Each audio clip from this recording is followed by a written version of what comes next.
家好，我係 Curtis。港股業績期就七七八八啦，有冇咩驚喜呢？另外，繼比亞迪之後咧，又有重磅股配股，點部署好呢？外圍方面，美股有冇反彈機會呢？我哋逐一同大家分析下。先睇睇個大市啦。近期咧，恒指喺高位度反覆啦。雖然上星期三曾經破頂，見過24,800點嘅水平，但之後兩日好快回落啦。市況嘅波動咧明顯加大咗，好似我哋上星期分析啦，呢啲位置要做好倉位控制啦。恒指嘅估值咧已經去翻10年平均水平啦，市場的確需要時間消化之前嘅升幅啦，亦都需要等更加多嘅利好因素先推動到大市㗎。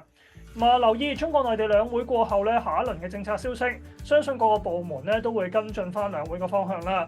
有啲具體嘅措施，潛在受惠嘅行業咧包括啲金融股啦、內房股同埋家電股㗎。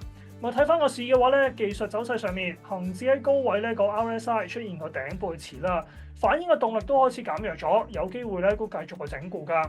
3月份以嚟，連同最近嗰次咧已經3次下試過20天線啦，星期二嘅時候就失守咗㗎啦。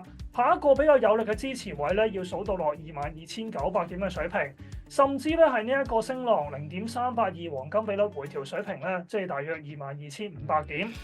都要再強調多次啦，都要做好個倉位控制。之前嘅持倉咧都可以着量獲利啦，新嘅注碼咧暫時只嚟到3月尾啦，港股嘅業績期都七七八八啦。點解頭先強調大市咧都要控制好倉位，可能繼續有波動咧？正就係最近呢一輪升勢之後咧，唔少股份嘅累積升幅都唔細啦。市場對於業績嘅要求咧都相應提高咗，尤其是啲大型科技股咧呢一浪嘅升市主力嚟啦。大部分嘅業績或者股東回報方面咧，就暫時未及市場預期。之前炒 AI 人工智能啦，市場都會問啦，公司要投資幾多落 AI 發展度，可以帶嚟幾多收入，會唔會影響個派息或者回購呢？呢啲問題都係需要回答㗎。暫時嚟講啦，答得比較好嘅咧，都係隻阿里巴巴啦。公司本身都係中國內地雲服務嘅龍頭啦。加入呢個 AI 功能咧，都可以幫助公司咧搶佔個市場佔有率，同埋帶嚟更加多嘅收入㗎。至於就係騰訊咧，暫時就未有非常具體嘅方案將 AI 點樣變現啦。不過中長線嚟講，微信咧都係非常重要嘅平台啦。參考美股嘅經驗啦 ，Meta 咧係最受惠 AI 發展嘅大型科技之一啦。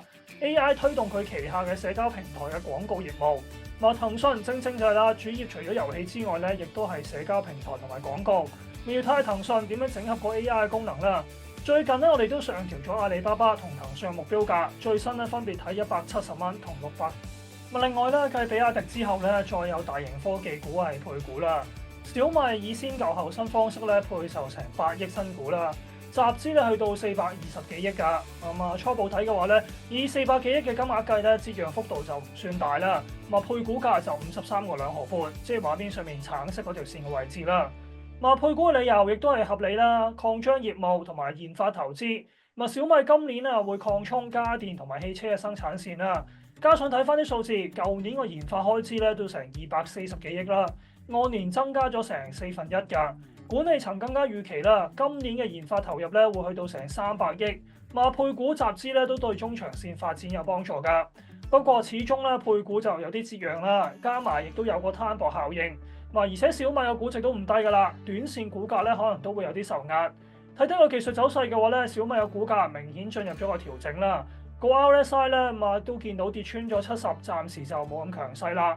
之前咧都見到呢個股價向下嘅話咧，睇翻支持位咧要去到3月初同埋3月中兩個低位啦，喺48至50蚊左右。如果去翻嗰啲位置可以回穩，可以睇睇到時咧大市係咪配合咧可以入場㗎。港股就有機會延續個調整啦。相反，外圍方面咧，美股急跌之後有個喘定嘅跡象㗎。納指咧喺17,200點左右揾到支持啦。